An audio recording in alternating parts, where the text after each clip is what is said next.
mani naблюдениямda anchadan beri davolanib yuradilar, ambulatorniy davolanardilar. Hozir mana bizani Family Doctors M klinikasiga keldilar. Kelganlarida boshda og'riq, juda kuchli lanjlik bo'lgan, behollik bo'lgan, qorinda damlik bo'lgan edi. Hozirgi mana bu muolajalardan keyin umumiy ahvollari ancha yaxshilandi. Bosh og'rig'i yo'q, qorinda damliklik ketgan. Umumiy ahvollari hozir qoniqarli. Mana o'zi bemorimiz ham hozir o'zlari gapirib beradilar nima qilganlarini. 2002-yilda shu tish davolaganman. Shundan gepatit C menga yuqqan. Uni bilishmagani Samarqandda davolaganman.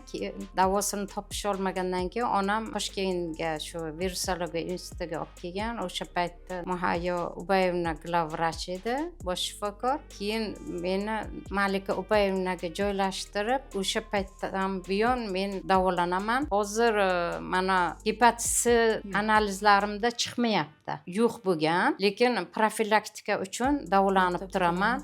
Men mana shu Muhayyo Ubayevnaga, Malika Ubayevnaga katta rahmat aytaman. Yaxshi davo topganman. Mana 22 yildan beri davolanib turaman. Bu kishilarga katta rahmat aytaman. Hammaga mana shu yerga kelib davolanishni tavsiya qilaman. Hamma menga gepatit C ni davosi yo'q deyishgandi. Mana hozir menda gepatit C yo'q. Tavsiya qilaman. Katta rahmat.